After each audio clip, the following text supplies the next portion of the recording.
Shalom adik-adik. Sekarang kakak yang akan ngebawain firman Tuhan secara online. Jadi duduk yang manis, buat diri nyaman dan fokus. Adik-adik, kakak mau ngebawain tentang kepedulian. Soalnya kepedulian itu penting banget untuk kita pelajari dan kita terapkan sehari-hari. Apalagi untuk kita sebagai orang Kristen. Gini adik-adik ya, gak mungkin kita bisa mengasihi Tuhan yang gak kelihatan kalau kita tidak bisa mengasihi sesama manusia yang kelihatan. Jadi kepedulian itu penting banget loh. Kepedulian adalah ekspresi dari mengasihi Tuhan. Dan kita wajib sebagai orang Kristen untuk peduli terhadap sesama dan terhadap lingkungan. Masalahnya, sekarang dunia sedang membawa banyak orang untuk memiliki sifat egois, terus individualis, terus sikap yang pokoknya yang mengarah kepada ketidakpedulian. Contohnya misalnya, kalau misalnya kita di tempat makan gitu, di restoran, kita pernah lihat kan di satu meja makan, tapi orang-orangnya bukan ngobrol, malah sibuk main handphone sendiri.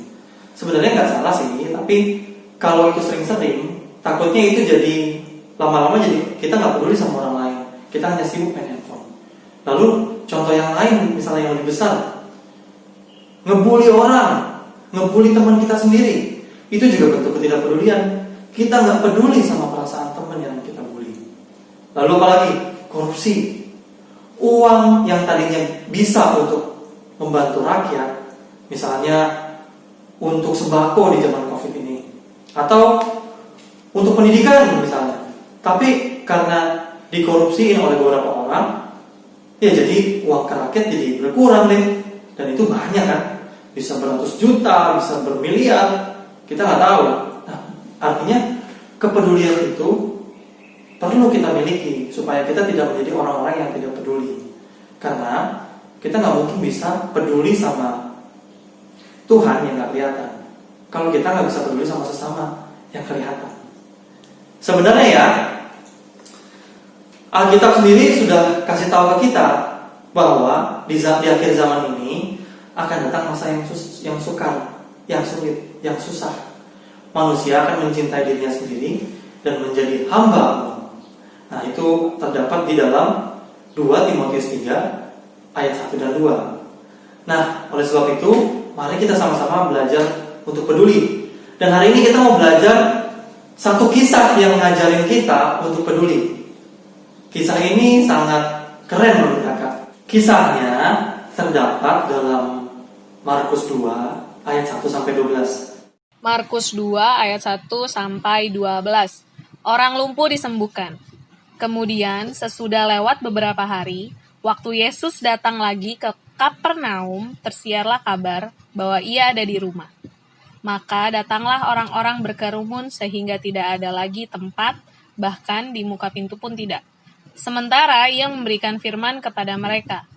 Ada orang-orang datang membawa kepadanya seorang lumpuh, digotong oleh 4 orang. Tetapi mereka tidak dapat membawanya kepadanya karena orang banyak itu. Lalu mereka membuka atap yang di atasnya. Sesudah terbuka, mereka menurunkan tilam, tempat orang lumpuh itu terbaring. Ketika Yesus melihat iman mereka, berkatalah ia kepada orang lumpuh itu, "Hai anakku, dosamu sudah diampuni." Tetapi di situ ada juga duduk beberapa ahli Taurat. Mereka berpikir dalam hatinya, "Mengapa orang ini berkata begitu? Ia menghujat Allah. Siapa yang dapat mengampuni dosa selain daripada Allah sendiri?" Tetapi Yesus segera mengetahui dalam hatinya bahwa mereka berpikir demikian. Lalu ia berkata kepada mereka, "Mengapa kamu berpikir begitu dalam hatimu?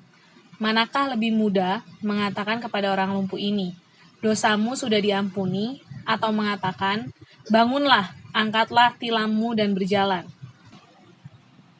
Tetapi supaya kamu tahu bahwa di dunia ini anak manusia berkuasa mengampuni dosa. Berkatalah ia kepada orang lumpuh itu, 'Kepadamu kukatakan, bangunlah, angkatlah tempat tidurmu dan pulanglah ke rumahmu.' Dan orang itu pun bangun, segera mengangkat tempat tidurnya dan pergi keluar di hadapan orang-orang itu. sehingga mereka semua takjub lalu memuliakan Allah. Katanya, yang begini belum pernah kita lihat.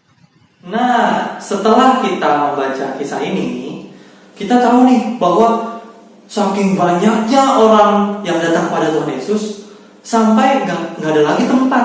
Bahkan di pintunya sendiri udah pun sesak. Bayangin aja, banyak banget kan orang yang datang kepada Tuhan Yesus. Tentunya mereka datang untuk sebuah keperluan atau beberapa keperluan, tapi salah satunya adalah kepingin disembuhkan. Nah, keadaan yang sesak kayak gini bikin males orang-orang yang nggak ada keperluan. Misalnya, aku kan nggak sakit, aku kan biasa-biasa aja, sehat-sehat aja. Males juga kali ya ke dalam. Mereka kan yang di dalam kepingin disembuhkan. Masa aku mau nambah sesak lagi? Kira-kira begitu adik-adik. Nah, ternyata di tengah-tengah keramaian datang nih kurang lebih 4 orang datang membawa seorang lumpuh berbaring di atas tilam. Tilam itu kasur. Berbaring di atas tilam. Nah, orang lumpuh ini tentu nggak bisa jalan dong, namanya lumpuh. Digotong oleh 4 orang tadi. 4 orang ini berpikir, gimana caranya supaya orang ini bisa datang kepada Tuhan Yesus? Tilamnya aja nggak muat kayaknya di depan pintu. Belum lagi orang-orang yang sesak. Mungkin ada di antara mereka yang punya ide, kalau nggak bisa lewat pintu, lewat atap aja. Mereka pun melaksanakan ide itu, dan tadi kita udah baca kan, bahwa orang lumpuh ini digotong lalu dimasukkan lewat atap. Nah, adik-adik, kalau dipikir-pikir berat banget loh. Ngangkat orang lumpuh itu lebih berat daripada menggendong orang yang gak lumpuh. Bukan hanya ngangkat orang lumpuhnya, tapi juga sekaligus ngangkat tilamnya. Jadi berat banget dong, dan mereka harus lakukan itu demi menolong orang lumpuh ini. Bayangin kemana-mana mereka. Mereka angkat ke atap, lalu mereka harus turunin dengan hati-hati. Jangan sampai orang lumpuhnya jatuh dan malah melukainya. Nah, adik-adik, dari kisah ini kita belajar tentang kepedulian yang mereka berikan kepada orang lumpuh ini. Sebenarnya ya, kalau dipikir-pikir, bisa aja tuh mereka nggak peduli dengan orang lumpuh ini. Yang pertama, mungkin aja di antara mereka ada yang lagi sakit juga, butuh pertolongan. Jadi kayak, aku kan juga butuh pertolongan Tuhan Yesus. Udahlah, biar aja. Atau yang kedua, bisa saja waktu mereka datang membawa orang lumpuh ini, terus mereka udah berusaha terus, guys, orangnya banyak, susah nih bawa orang lumpuh. Ya udahlah, kita udah berusaha kan. Jadi, udahlah sampai di sini aja. Mungkin bukan kehendak Tuhan. Nah kan? Yang ketiga, itu kan bukan mereka. Yang lumpuh ini kan bukan 4 orang ini.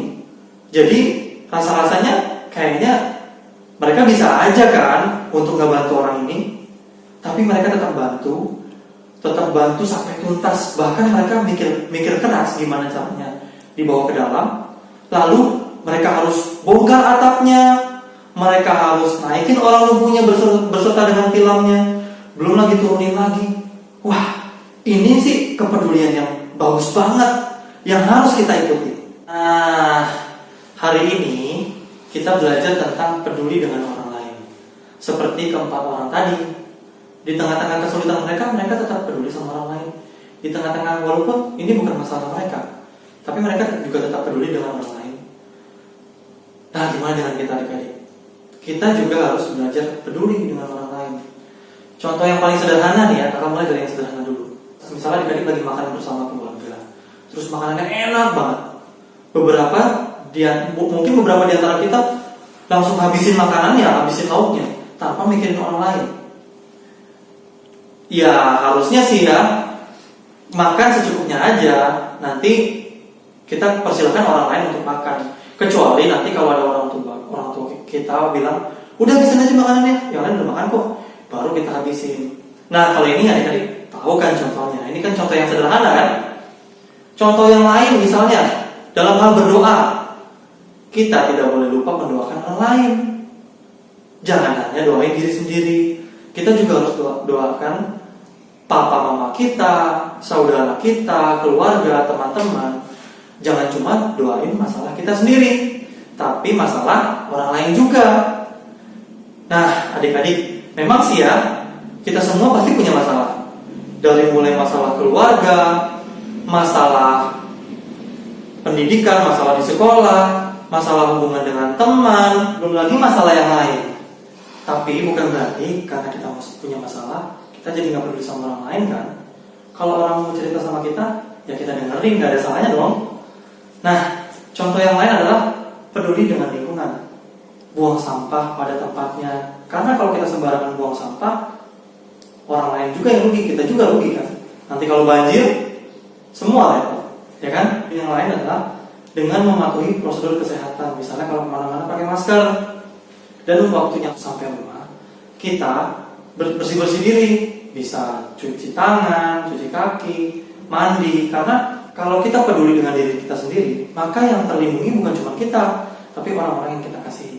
Jadi, hari ini kita belajar tentang kepedulian.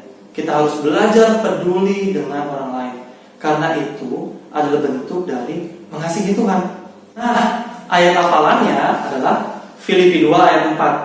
Dan tugas hari ini adalah adik-adik bikin video membantu papa mama atau keluarga di rumah. Misalnya ada yang cuci piring, adik-adik cuci piring tapi direkam videonya. Kita mau adik-adik membantu orang tua di rumah. Bikin videonya misalnya, mama aku mau nyapu, tapi tolong videoin dong. Nyapu, di videoin. Mama, aku mau cuci piring, tapi tolong videoin dong. Videoin. Mau di-upload di Instagram, ya terserah adik-adik.